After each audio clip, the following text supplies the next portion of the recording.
I am so excited to be doing this with you. I'm Amanda Haas. You know that by now.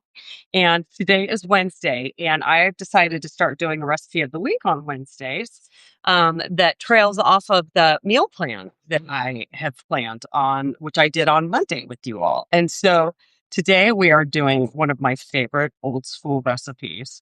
It's a Mexi skillet casserole. Um, Thanks to my dear friend and mentor, Tori Ritchie, who put this recipe up probably at least 20 years ago on her blog, Tuesday Recipes. And it is just a total hit. It's called, she used to call it, I just say Mexican casserole when she was growing up. And now we're calling it Tex-Mex skillet casserole. I mean, this is just like such a bastardization of anything that's actually Mexican food, right? I think we throw chili powder in it, we call it Mexican food. But here's what it is. It's 2 tablespoons olive or avocado oil, a yellow onion, kosher salt, garlic, cloves, ground beef, chili powder, some white rice, diced tomatoes, a 14-ounce can of diced tomatoes with their juices, a can of black beans or pinto beans, and then you cook all of that in a skillet, and then you drown it in cheese. And you can use corn chips, or you can do like a taco salad with it, right? Oh, I'm gonna put it over iceberg lettuce. Actually, I'm gonna chop iceberg, and I'm gonna make it like a taco salad. Or you can just, I've been told that a lot of people like to dip Fritos in it. And that's delicious too. There's no judgment here, right? But it's an amazing example of a weeknight meal that actually has so much. It's got fiber, it's got protein, it's got everything you need to really sustain yourself, right? We could use some vegetables with it. And so that's why I'll either add guacamole to it or lettuce and or do like a side veggie with it too, right? So I thought it'd be fun to cook this in real time because that just shows you what things actually take around here. This is hilarious that I tried to open it and the thing fell off. And so what I'm going to do, and I also have a couple other ingredients that aren't exactly the same as what my recipe calls for, but that's what I love showing you as well. It's just that we flex, right? Okay, this can just completely busted. I dropped it on its head this morning too, so I'm sorry. Little can of tomatoes, but it's not really opening. This is hilarious. It's really, I don't know if my can opener said I've had it or if I just bonked it hard enough where it's like, yeah, I think I bonked it so hard that it won't open the entire can. We might just have skillet cat. Oh, maybe. Oh, there we go. I got a little bit more of it. No, we might have skillet casserole al potatoes. And you know what I'll do is if that's the case, if I can't get that open, I'll add chicken stock instead for the liquid. And then I'll go back and add some fresh tomatoes there. Okay, it appears I've like busted the can opener. And you know what? I'm totally going to blame this on somebody else in my house because, or if I just dropped, oh no, the can opener's busted. And that's real life, folks. Let's see if I can even get the black beans out of their can to use in this recipe. But I didn't prep anything in advance. I just thought I would stop and get things going in real time here for us so you can see how long this takes if you were not to prep any of your ingredients beforehand, okay? So I'm just going to chop an onion now, which I'm sure I'll be ready for the tears. And you know that if you chop onions next to a gas flame, if you turn on a gas flame, like you start your cooktop early and put a little oil in the pan or put like a tea kettle on, it will prevent the tears from happening. But since I'm cooking on this induction cooktop for you guys and not on my gas stove, there will be tears. Just saying. So let me just chop the garlic. I'm going to mince the garlic first to get it going. I'm going to add it after the onions, but I don't want to be mincing it while I'm trying to chop and saute onions that are making me cry, right? And then the only other things we're going to need to do is I'm going to need to rinse those black beans under some water. I don't like keeping the starch in them that they come in, like the liquid. I don't like that part. So I just rinse that off before I put them in something. And then I'm also going to measure the rice and I'm going to rinse the rice before I put it in there to cook with it. I think it helps. Okay, so there's my minced garlic. That was easy enough, wasn't it? But the thing that's so great about this dish is that you just build components of it and then you just keep adding more components. And at the end, you add the rice and you add the liquid and you just cover it with foil and you let it cook. And that's that, right? It's really straightforward.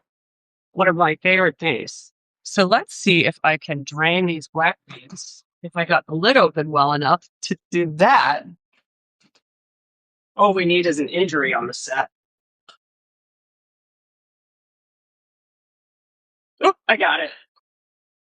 And so I'm just going to rinse. I just take a little bit of water and rinse it just like that. Okay.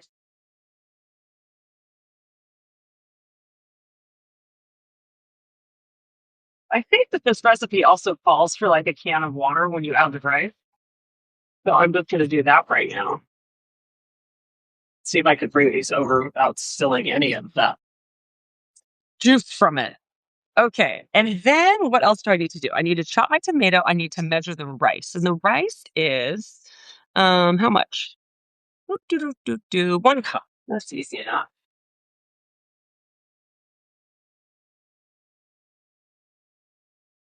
Now, normally, you guys know that I like to measure these things ahead of time because I think that if you measure ahead of time, well, I'm doing it right now. Then when you go to cook and you turn on the cooktop, you're not running around trying to figure out what else you need and you don't risk burning things. You can just concentrate on the cooking, right? Our brains aren't meant to do multiple things at once. This I know to be true. Okay. So I got that, but let me just give this a rinse as well. And I'm just looking for another little thing to rinse it in. And I'm going to get a bowl. I'm always thinking about how many bowls I'm using. And in this case, I'll just deal with it. I'll take my lump.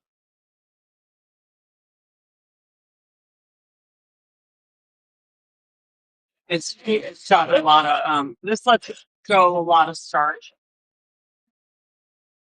I think that I haven't looked into this, but my guess is that when I do that, when I rinse this rice too and it lets go some starch, I wonder how it affects your blood sugar, your glucose levels. My guess is it's better for you if you remove some of that stuff. I'm just making a wild guess here.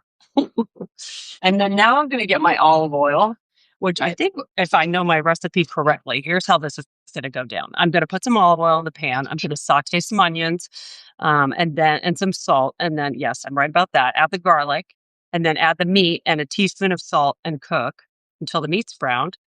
Drain the fat if you want. Add the chili powder, more salt. Stir in the rice, tomatoes, beans, and 1.5 cups of the water. Bring the mixture to a boil and then reduce the heat and simmer for 20 minutes. And then you just sprinkle the cheese over the top. It doesn't get much easier than this, okay? Here are some things. Here are some obstacles I might run into. My turkey, I have ground turkey instead of ground beef today, and it's a little frozen. So we're going to see what happens in the pan. It might not be attractive, but the chili powder is going to fix it because it's going to make it look fine. I'm just looking for, what was I looking for? I got the turkey. I got that. I need my onion, ground beef. Oh, I was looking to see if I had any other ground beef, but I don't. So we're going to use the somewhat defrosted ground turkey and just see what happens. I don't have, this is supposed to be a 14-ounce can of tomatoes that are diced, and this is a 28-ounce can that is whole. This is hilarious. We are going to get some tomatoes out of this. Now the lid is going down into it. We're just going to deal with it, okay? Let me drain this rice right now so I don't have to go back to the sink when I'm ready to put it in the pan. Here. I got almost all of it out. There we go. Okay, so I've got my rice, I've got my beans, I've got my tomatoes. Now I just need to chop my onion, get it in the pan. I've got the chili powder. How much does it call for? I eyeball so many things when I'm not making my recipes, you guys. 2 tablespoons. That's about 2 tablespoons, actually. And then I'm going to run out. So that's perfect. This salt, always, and then water. Okay, let's do this, shall we? Get my onion ready. I'm going to start cooking. I'm going to start chopping my onion as the pan heats. This is a very large yellow onion. I'm going to use half of it because I don't want so much onion in the pan that you don't have any room for the turkey when you add it. So let me first do this. And then, can you see this green part in the onion? I do not want that. Yucky. So I'm going to pull that out. It's just like garlic. We don't want it. I guess that means it's old because it's like sprouting, you know? So I'm just gonna, now I'm getting onion juice all over me. This is going to be really funny because I'm going to smell like it and I'll be crying here pretty soon. You got to do what you got to do, right? There you go. It looks like a little rainbow.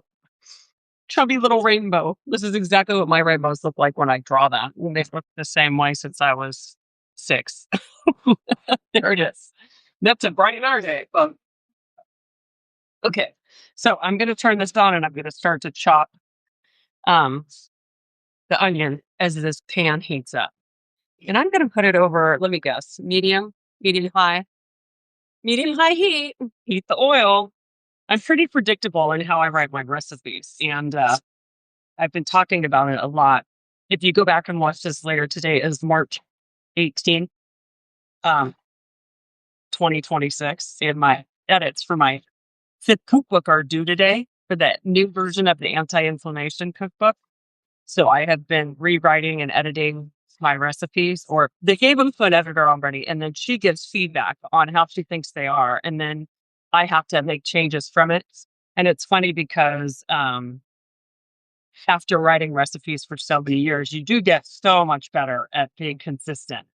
And every publisher has a style sheet that they want you to follow, right? So you have to write the words the same way every time. Like if you say, place a skillet over medium heat, instead of over medium heat, place the skillet and add the oil, right? You have to do it in the same order every time.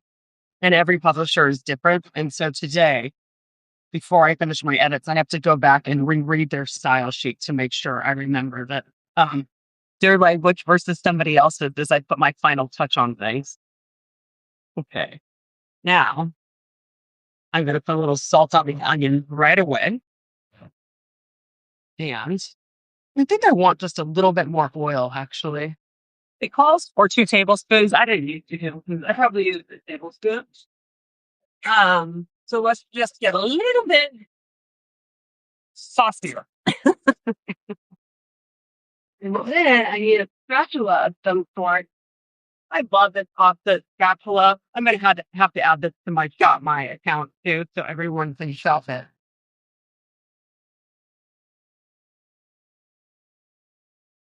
Okay. Let me move this over so you all can see this better too. It'll be the center of attention. And I'm going to open my window even more so that hopefully the audio goes that way. This isn't going to prevent me from crying.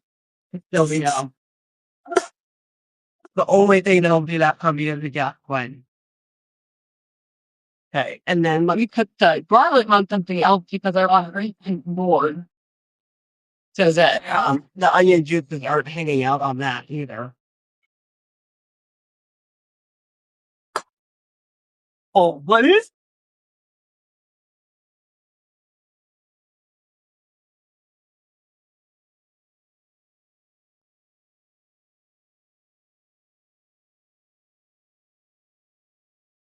Okay. That out of the way. Woo! Crying eyes. Then I'm going to take a look at this ground turkey. Let's see what I'm up against. We'll see how frozen it is. Hopefully, I can deal with it. I might do something that I don't do very often. Look at it's pretty darn frozen still, right? It's been sitting out. But sometimes if you flip it, oh yeah, it's starting to defrost on the sides a little bit. I'm actually gonna put this on a cutting board, right? Let's see if we can chop it up a little bit. That might be the what we need. Let's see if I can multitask. Gonna turn that down a little bit because I don't want those onions to burn while I am moving around. I don't want to keep stirring them. They give off so much sugar that they start to caramelize really easily, which is great for flavor, but they can burn easily. So I just have this at 5.5 out of 10, which is just barely over medium, right? Okay, my cutting board took on this thing, and so I'm gonna have to use this one again and then just wash it really, really well since it will touch raw meat. There. So this is kind of strange what I'm about to do, but I'm just gonna try to shred this turkey. Like any of the turkey that's defrosted, I'm just kind of like taking it off with my hands. And then I'm gonna rinse my hands and stir this onion. This isn't my most elegant move, folks, but it's reality. Let's stir this onion one more time between cutting. Yeah, some more. Yeah. Nice and caramelized, but not burned. It takes about 5 to 8 minutes to soften onions properly before you add your other ingredients. It's pretty standard. And I always tell people before I put any other ingredients in, I want these as soft as you want them in the recipe. If you add liquid and they're still pretty crunchy, you're going to be bummed because the chances are they're still going to be pretty crunchy when you're finished with the recipe, okay? So cook them to your liking before you add other ingredients. Okay, this turkey chopping is totally working. I'm just going to chop it up into bits so that when I put it in the pan, it cooks through and breaks down quickly enough. Here's the best part. It had defrosted enough. I'd had it out for a couple hours out of the freezer that, if this has been in the freezer overnight and I hadn't softened it, it wouldn't do this. But it allowed me to just cut it up and put it straight in that pan when we're ready. And then I have one of those fun little counters that allows you to break up ground meat. Okay, let's see how this is. You're getting it. Oh, those are so delicious. Okay, you can add the garlic. Let it go for a minute. And then I'll add the ground turkey. Yum.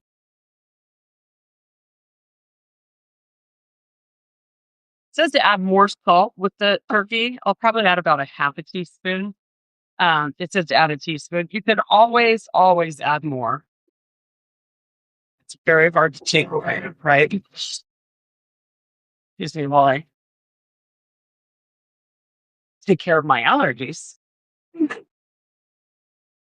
So let me get the ground turkey in the pan. The garlic we've just given about a minute because we don't want the garlic to burn. If you were to put the garlic in by itself, it will burn very quickly. So the temperature of the other ingredients with the garlic helps kind of moderate it, the temperature that is. And now the turkey goes in. Because it's cold, it's going to bring down the temperature of the pan pretty dramatically. So be aware of that. Going to get soap on the thing right off the bat. I don't want to wait.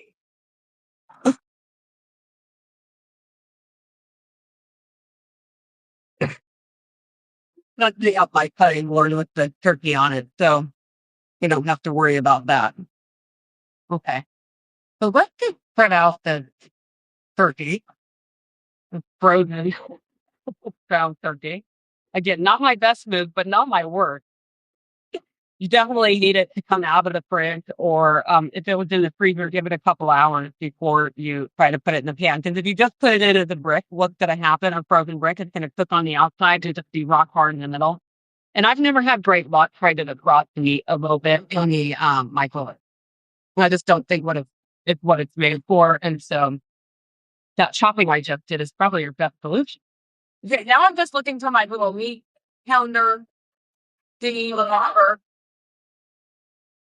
that is so great. Question is, where have I put it this time? Here it is.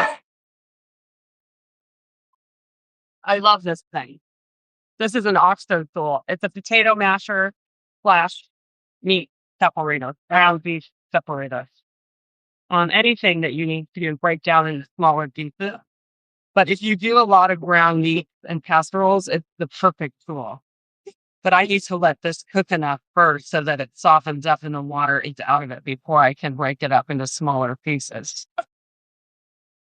This turkey is incredibly lean, so it's not going to give off much fat like ground beef would. I really prefer ground beef, honestly, but I just have this. And so what we're going with today.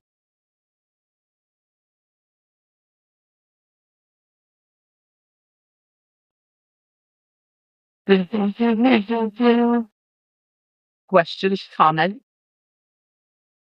I love doing these classes with you here. And this week I'll be posting a bunch of these to Substack and sending out instructions on how to access everything because Substack makes it so easy. They treat it just like a regular website where you can go and find everything. So after I do these videos, you go back and you can look in my cooking class video tab and they're all there. For my live talk shows, there's a separate tab for that. There's a recipes tab. It's really straightforward, and you can go back and access all of this stuff forever. So you don't have to worry about watching things live. Okay, this is like working incredibly well, all things considered.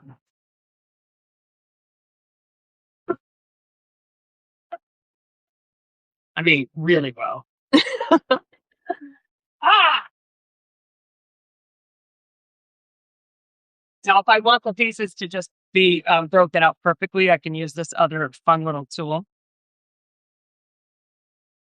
In fact, because I cut it up so well, I don't even think I need to dirty that tool. I think they're in great pieces. Oh, I should also note this calls for 1.5 pounds of ground beef, and I only have 1 pound. That's okay. We'll just deal. The thing you do want to make sure you have correct are the measurements for the liquid for the rice, because rice needs a certain amount of liquid. So it's about 1.5 pounds of liquid for a cup of rice. So when we add that, we want to make sure that that is correct. Look at this. This just like broke up perfectly. I'm going to just run with that and not even dirty my tool. A little beef/potato masher. This is just perfect. Okay, so ground turkey and ground chicken doesn't have any color on it. So thank goodness for chili powder. Okay, there we go. That's about 2 tablespoons, and that's the entire rest of the jar. So yay us. Now I'm going to add a little bit more oil because this didn't give off any fat. We want some fat. Fat equals flavor, and olive oil is great fat. We want to coat that ground beef in the chili powder. It's going to be more appealing, trust me, visually. Plain white or beige food usually doesn't sell. At least if you're eating with your eyes. We like color. We like variety. Okay, this was really good. I'm going to take a little bite and test it for salt. I know it's going to need stuff. Definitely. At this point, I've told you to add another teaspoon. You're going to do a little bit shy of that.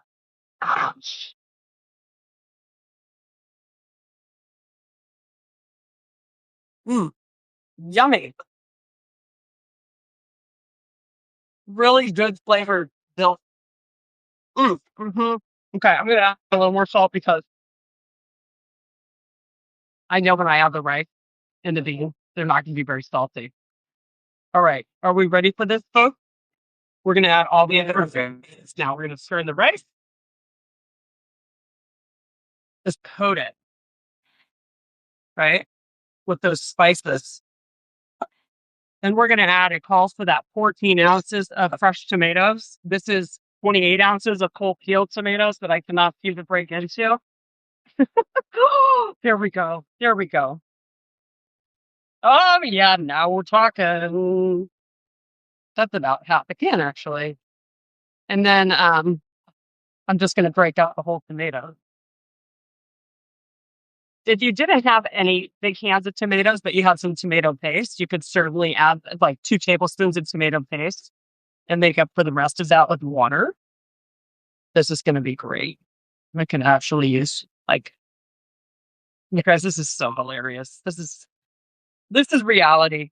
I'm gonna need a knife to get into this to get more out of it. In the meantime, let's add the water, and then we're gonna.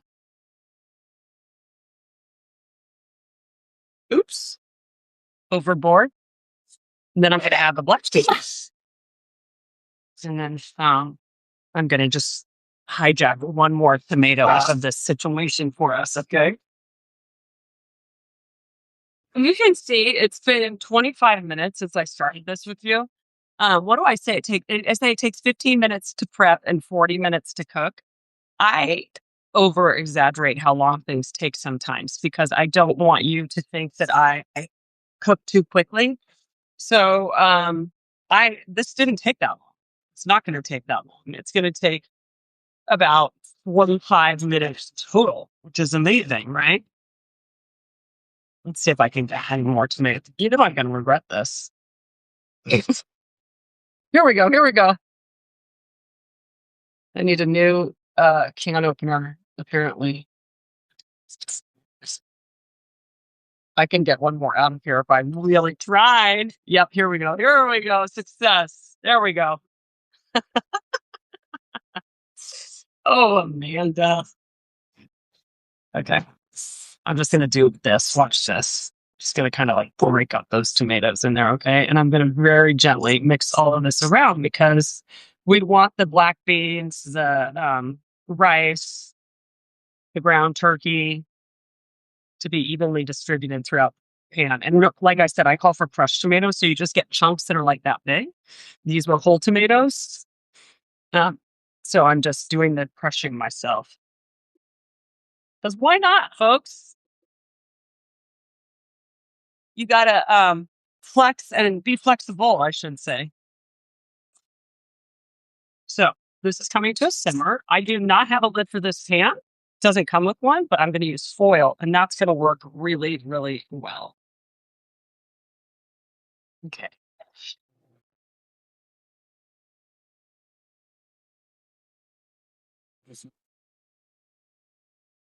There. Have I lost my foil along with my head? Let's see if that's going to fit. I'm going to put 2 pieces over it so that there aren't any gaps in it. First of all, I'm going to turn this down to just a low simmer.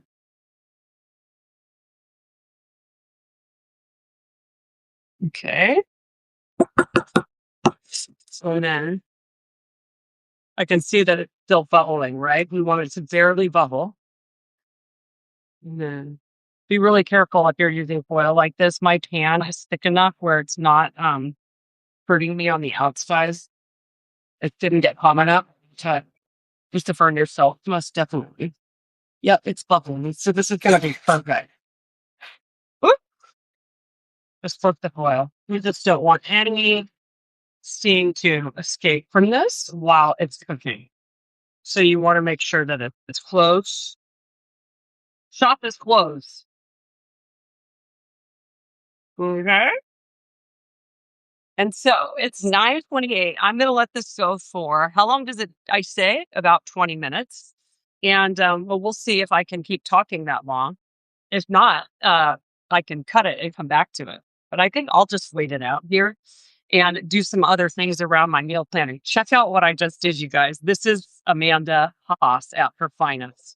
I just dirtied up my cookbook. I just spilled tomato all over it, all over the other recipe. But that's why I love cookbooks too. Oh, good. This is the one I written. I did signed it to my son Connor, and so it's a house copy. This other one might be a copy I bought to give away to somebody. Yes, so I'm going to put that one in a safe place. This one's going to stay right there. And then I can kind of clean up and talk to you about the rest of the week's recipes while this cooks. Because on Monday, I just had the best time figuring out. I really went through the process of seeing what was in my house already and what I had left over to use. And then I did my meal planning, which saved me a ton of money. I only spent $115 at Trader Joe's this week. And the only other thing I need to buy are tortillas for tacos. That's it. And I planned such a great menu. Sorry, I'm looking for my green juice that I made yesterday as well. I planned such a great menu that I'm kind of proud of myself. And it's going really well this week because the other thing I did, sorry, just get the juice out. I'll have a little green juice while I talk to you, is that I did a little bit every day. And so I think the thing that happens when, people are like, oh yeah, meal plan, it's no big deal. I always have something great ready in the house. You guys, that to me implies that you come home and you make 8 million things and you're like super person of the year. And it's not how I roll. It's like time is precious. And what tried to really learn how to balance is like, how much do I need to do up front to set me up for success for the week? And here's what I'm finding.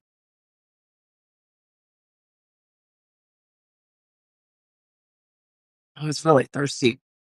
This green juice is delicious, by the way. It was spinach, apple, celery, a carrot, lemon, mint.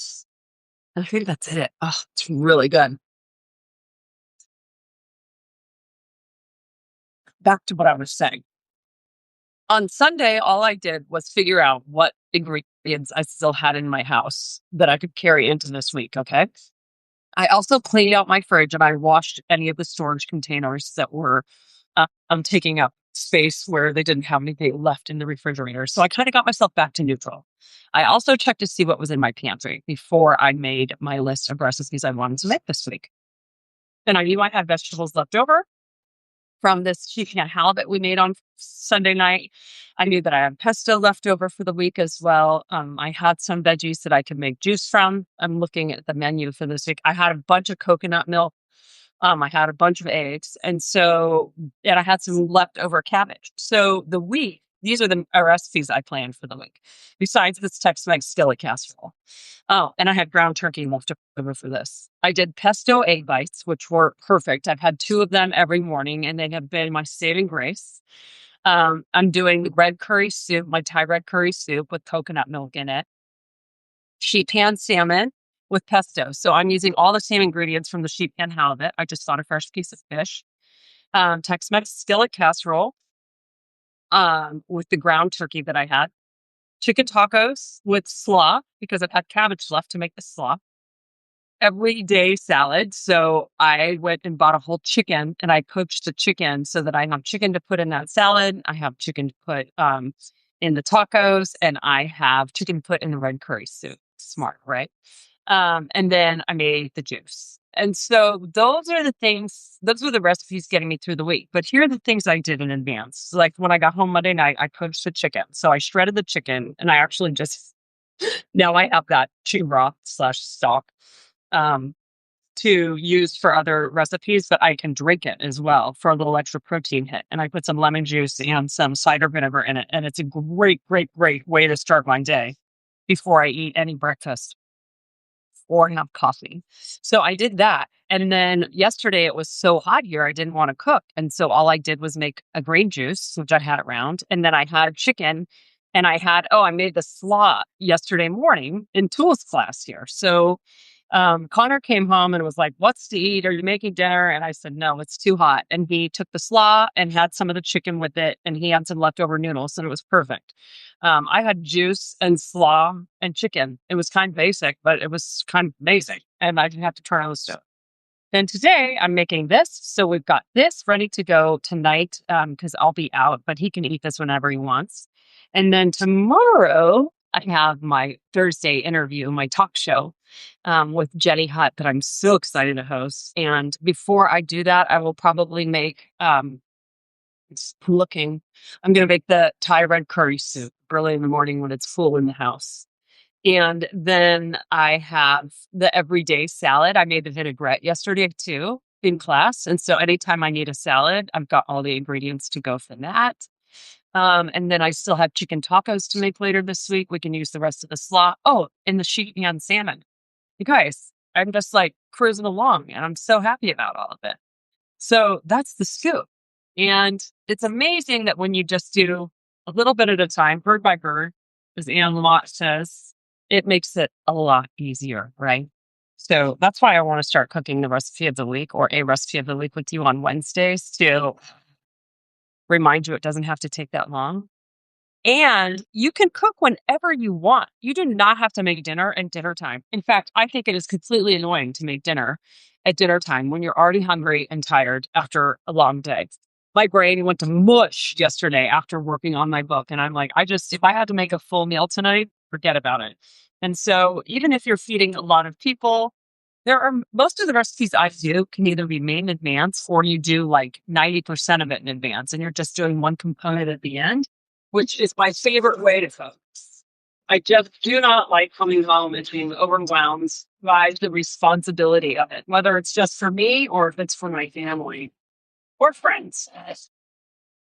And I absolutely love cooking for other people when I have the time to do it, right? And so even my son is coming home with 4 friends from college this weekend, and they're staying in our cute little 2-bedroom apartment with 1 bathroom, basically 1.5 bathrooms, but it's hysterical. And I know they're coming. I have to think about what I'm going to make, and it's going to be fantastic. I'm just going to kill the rest of my green juices and so that. You know what else I put in this was a little pineapple. That's delicious. Okay. So now this weekend for the friends, he's like, you don't have to cook for us. But the thing is, there are 5 young men. So 6, including my son Connor. And so I'm not going to cook a bunch of things like sit down meals, but I'm going to have a couple things around where if they're just hungry or say they want breakfast, I'm ready to go. Like, I think I'll probably get some really good bagels and cream cheese, and then I'll have a bunch of ingredients ready to go where they can make their own. They can add avocado, they can add scrambled eggs, that kind of thing. And then maybe I'll make these gluten-free pancakes that are delicious. I could get that batter ready so that when they wake up on Sunday or even Monday when they're here, they're just ready to go and they've got something easy to eat. I'll probably make some wings because they love wings. So that's a super simple thing to make. And I can just prep them and then bake them off whenever they want them.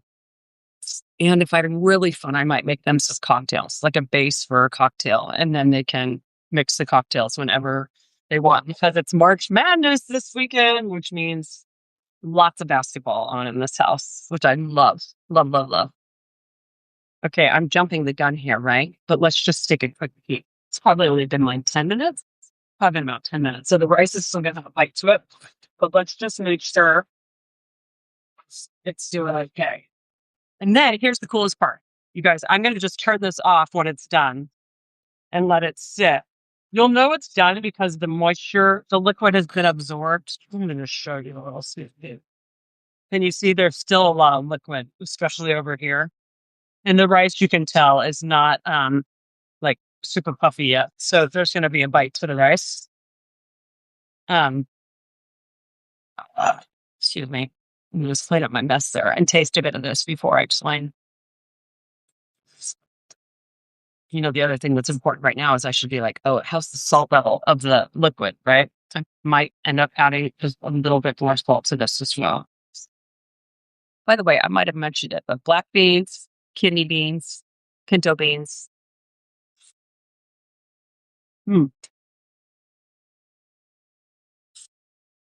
Funny how if you follow my own instructions, it does need more salt.